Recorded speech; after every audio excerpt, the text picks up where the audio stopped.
Thank you very much, Madam Speaker, for the opportunity to contribute to a bill piloted by the goodly Minister of Finance, the Finance Variation of Appropriation Financial Year 2016 Bill 2017.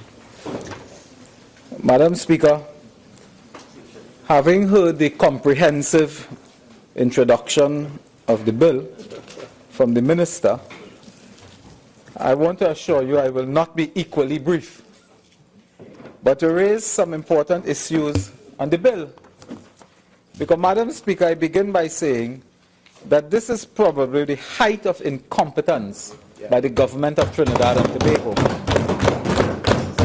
It is my recollection, and we have with us seasoned members like the members for Chaguanas West, Caroni East, Caroni Central, etc., where when matters like these come before the House, it is the government's role, not the opposition. The opposition is not here to manage the affairs of the government. That's right. It is the government that would likely to move a motion so that both matters can be debated together. That's right. Today, Madam Speaker, when my colleague from Caroni, and we can check the record, but when my colleague from Caroni Central was debating an earlier matter and went to the bill, he was advised that that earlier debate was on a report. That's right.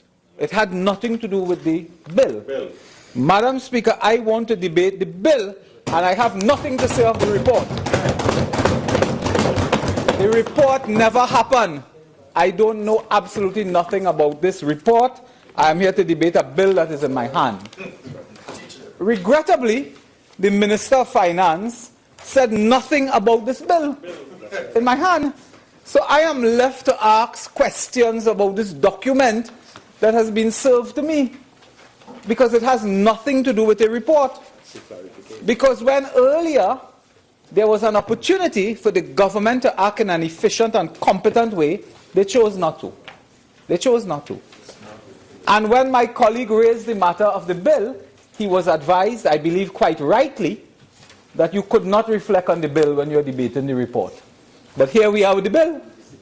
So, unknown to me, I am now here to raise serious questions about a bill. And I will read from the bill that we are debating. And it is their incompetence that has the Parliament here at this hour in this motion.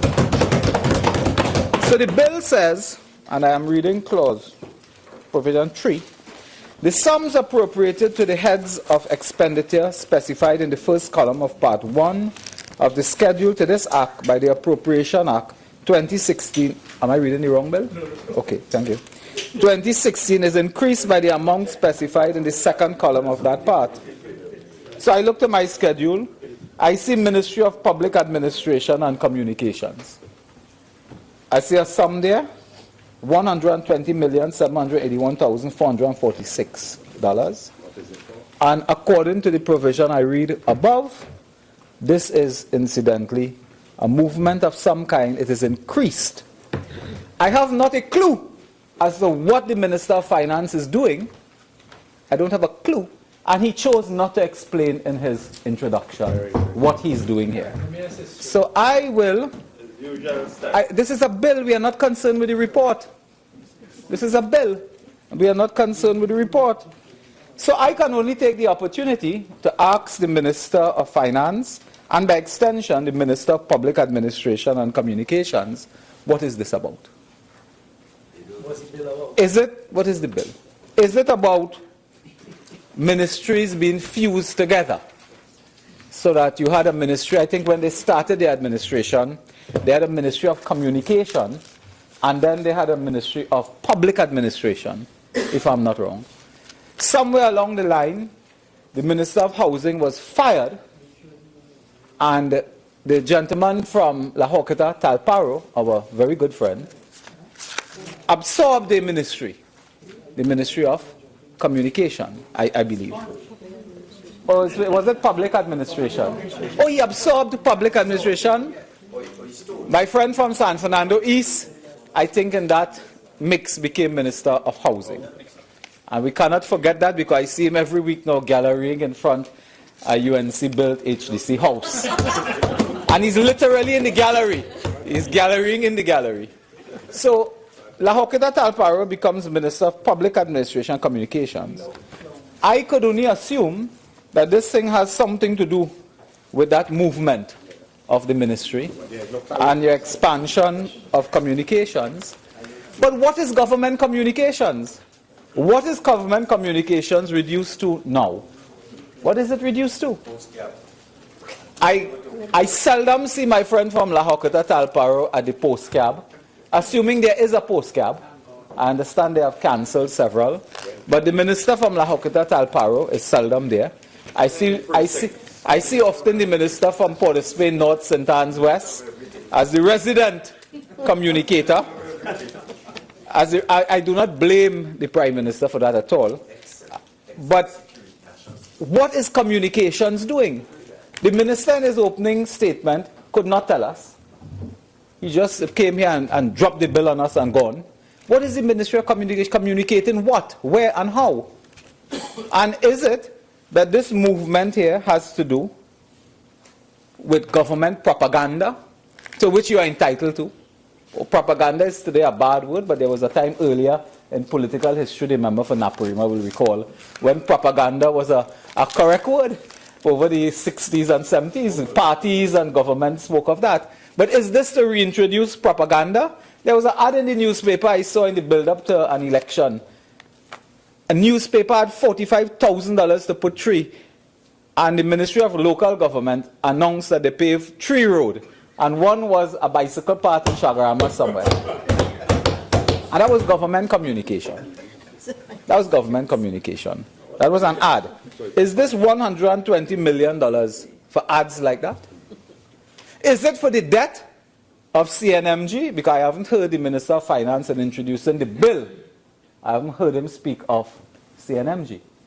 I would have assumed that the Minister of Finance in introducing the bill would have told us something about the future of state broadcasting. State broadcasting or public broadcasting is an established, ministry and so on. But you didn't tell us anything about that. Now, to the Minister of Communication, I understand from your public pronouncement, you are very concerned about value for money. You are very concerned about spending properly and accountability. I can ask my friend from Lahokita Talparo, the private organization called the People's National Movement, had they paid the $850,000 they owe CNMG? At a time when the Minister of Finance need every cent, the PNM is still owing $750,000 to CNMG. $850,000. Well, it might be $950,000, I may have it wrong. With interest. With interest. So, by now the PNM would owe interest. But the Ministry of Communication should indicate to us, and I'm sure you will speak next in the debate. You should, because you haven't contributed anything on this matter. So you should tell us about the future of CNMG and the employees there. Because that's a serious matter. Employees in the state media are very concerned about their future. They want to know if their future is a future of retrenchment, of job loss, as we have faced. Who is going to buy CNMG? Or 000, I think is a trade union, a unionized environment as well, several areas in the state sector. And what is the point of order? I am not giving way to him. I'm not giving way. 48-1, we're dealing with 2016. I'm not giving way. Not future. It wasn't. 2016. It wasn't an objection, an attempt to interrupt understanding order 47. I believe there's a 48-1 about being relevant.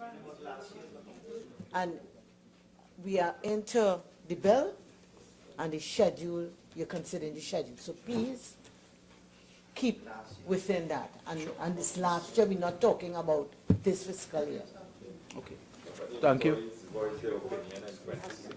And I would like to remind the Minister of Communication, the Minister of Finance, that it was in 2016 that the employees registered their protests as to the management of CNMG and their future.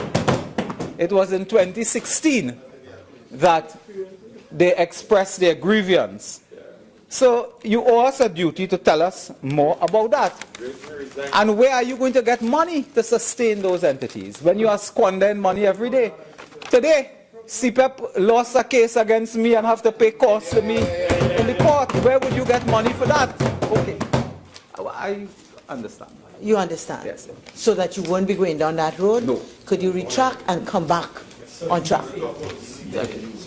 Madam Speaker, as they say, wheel and come, right. So, Madam Speaker, in our bill, we have our monies for Ministry of Public Administration, Communication, 120. I'm saying that because of the incompetence in managing the affairs of the House on this day, we must now ask the Minister to explain himself, because we cannot now look only at the bill for explanations, and the Minister in his presentation treated this House with disrespect by not explaining fully the provisions of a bill.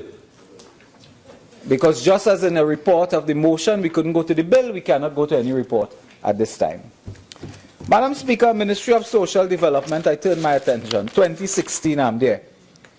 And I'm seeing here an increase of $370,497,277. Madam Speaker, the Minister gave no explanation in his opening address on this matter. Absolutely none. He gave none. He chose not to. So again, I could only speculate as to what this is about in 2016. But in 2016, I can let you know that several constituents of mine, and constituents I imagine of all, complained that they were not receiving social benefits. From food card, disability, grant, the cerebral palsy, funeral grant, fire victims and so on, writing the ministry, communicating with the ministry, were not able to get assistance. In my own constituency, we have 2 fire victims in an area called Retrench. And look at the area named Retrench. And they have applied to the relevant ministry, applied to social development, self-help. I don't know what has happened to self-help. I don't know if they're helping themselves. But nothing is happening in these government ministries because of this crisis we have, where several of the benefits have not been coming. Self-help is not helping anyone. We're not getting this sort of cooperation and support. And I would have felt that the Minister could explain for 2016 what happened there. Why did they cut the social services to the extent that persons were suffering? Why did they cut that? That is the question I asked today. And the food card is a classic example. In 2016, they reported that there was a problem with food cards, and it was being abused and so on. All right? Then they cut in a savage way, and many citizens who are in need, who are suffering, who need help, 13,000 citizens in one fell swoop lost their food card. And then we hear somewhere before about a caring PNM government, a caring PNM government. Yeah. And the crisis we face now is that we don't have a clue as to whether this government will meet and treat with persons who are in need. In 2016, constituents also complained in 2016 that they were supposed to get an increase in their pension because of a promise made, a commitment made.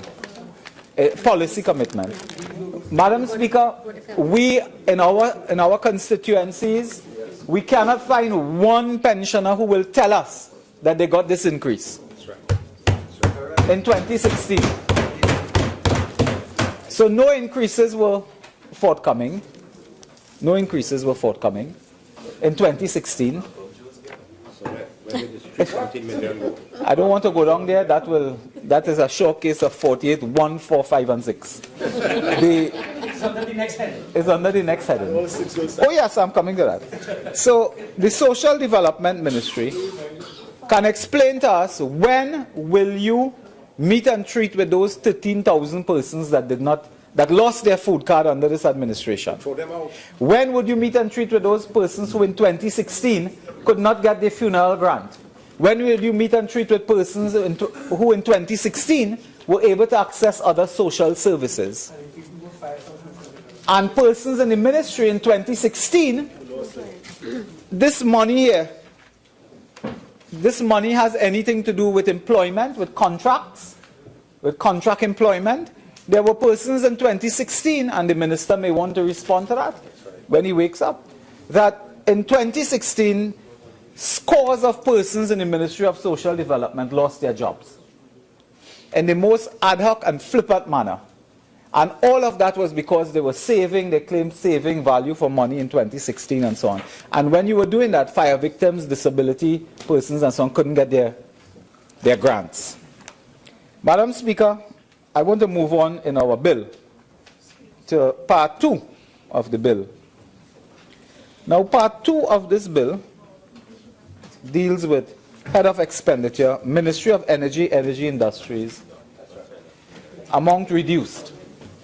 The amount reduced from Ministry of Energy and Energy Industries mirror the amount increased to Ministry of Social Development and Family Services. The minister, in his introduction to the bill, didn't tell us where the money, did this money come from Malcolm Jones? Did it come from removing the matter at court? That they threw out the Malcolm Jones matter and they got this as a benefit? Did the money come from some other source? Because that was 2016. In 2016, the CPEP sue me too. Was this money from CPEP? In passing. Madam Speaker, the Ministry of Energy and Energy Industries. Which you want? Which just today. And they have to pay you. There are serious problems, and I'm on energy now. There are serious problems with Petrotrin. Very serious problems involving restructuring in the energy sector. Petrotrin is the flagship of the energy sector, state energy sector, at least. In 2016, Petrotrin declined as they have never declined before. I'm on the Ministry of Energy. What is the standing order? We're dealing with savings in the fuel subsidy. He didn't say that in his introduction. Hold on. Members, if we just observe the decorum, when one member stands to raise a point under standing order, the practices that the other member sits. And I wish we will observe that. In terms of the objection just raised, member for Oropouche East, I am allowing you some latitude. From my own limited experience, this is an unusual procedure, but I'm allowing you some latitude. But I want you to stick within the confines of this bill as it relates to fiscal year 2016. Thank you very much, Madam. Much obliged. Madam Speaker, just for the record, I may have missed his brief introduction to the bill, but I did not hear the minister give any reason for the savings in his introduction. I may have missed it, but in his introduction to the bill, I did not hear the minister give an explanation of this. And since today, because of their incompetence, we have to debate the bill separate from a motion, I'm entitled to ask, how was this reduced? How was it reduced? And I'm entitled to ask further questions about the reduction at the Ministry of Energy and Energy Industries. I'm entitled to ask, I believe, whether this money that they saved somehow, because the minister didn't tell us in his introduction how they save it, I'm entitled to ask whether it could not have been used in another area in the Ministry of Energy that is in dire need of financial support.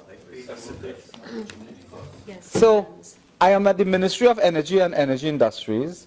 The minister, in his flippant disregard and disrespect for the House, dismissive, did not give the House the courtesy of an explanation in a bill that he could have linked to an earlier motion and we would have been out of here already.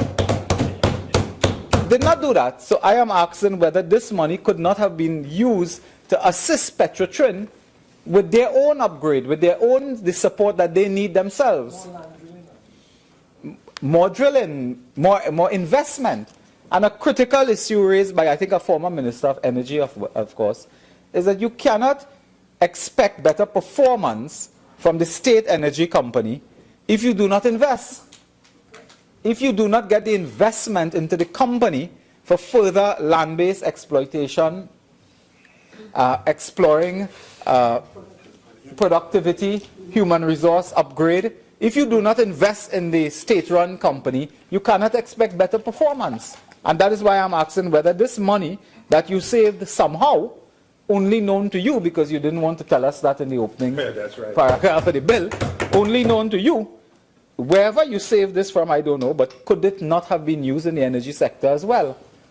If you today are telling us that it has to go to social development, that is in the bill here, why is it that you failed to budget properly in the last budget for the Social Development Ministry? That's right. That they required $370 million? Where did it come from? And the Ministry of Energy, and Petrotrin in particular, has serious problems.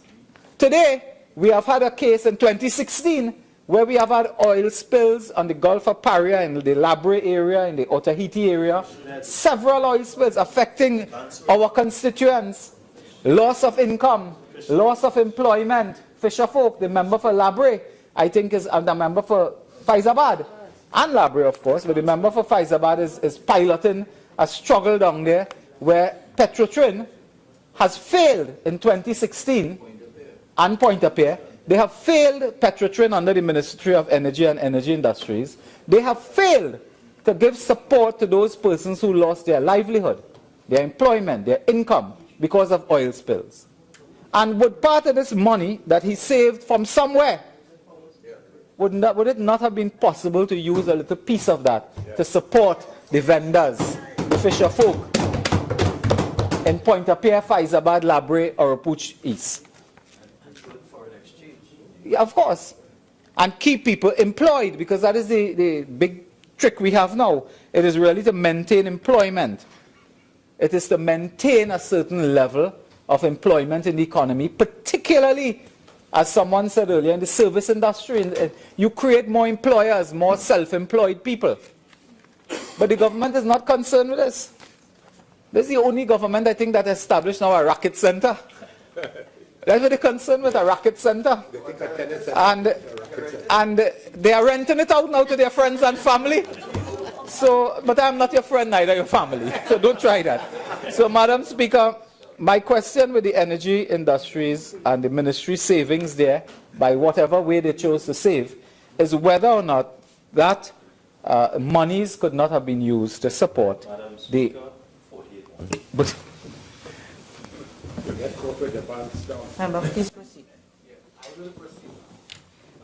and I'm in passing, I say no more, but I think the Standing Order Committee should now amend, so we only get 2 reviews, like cricket. You can't object all the time on the same thing, but you should get 2 reviews and another member. Otherwise, they will get up until they fall down, you know, doing that. Get a review, 2 reviews per man. So, Madam Speaker, yet on the Ministry of Energy and Energy Industries, when you look at this sector, the sector has taken a lash. We all know that. Some of the matters will do with the international commodity prices and so on. We are aware of that. But that did not start in 2016. It started before, when we were in office. In fact, the member for Siparia's Prime Minister addressed the nation on this matter in January 2015. And in 2016, it got worse. So in 2016, the energy sector faced external pressures because of commodity prices. But the energy sector also faced challenges. And when you look, Madam Speaker, at the review of the economy 2016, I believe, when you look at the data from the Ministry of Finance, you will see that that sector declined significantly. And the Minister of Finance ought to tell us about investment in that sector, and whether or not the money that you were saving there, this is really the point we make, the money that you are saving somehow in the energy sector, could it not have been used for further investment in that sector? Or promote even social objectives in the energy sector? Or is it because you wrongly calculated your figures, you made a mess out of your calculations and discovered that the Ministry of Social Development and Family Services was terribly underfunded, that you have to come now for 2016 and correct that? Incompetence. It is, It is the height of incompetence. And to boast about social development, receiving this, is really to admit that you budgeted badly, that you got it wrong. You got the math wrong, you got the sums wrong, you got the chemistry wrong, and everything wrong in your budgeting. And whatever savings you earn elsewhere and so on, whether or not it could have been used also in this specific area. So, Madam Speaker, I don't want to detain the House further, but if I will, if you ask me to. But, Madam Speaker, for the Ministry of Communications as well, we are really hoping that we could get a statement from the Minister of Communications as to what is the strategic direction for state communications and state broadcasting.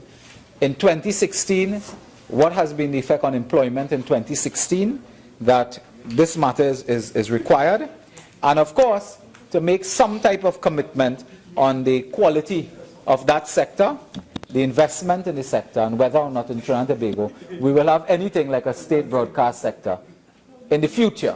Madam Speaker, I thank you.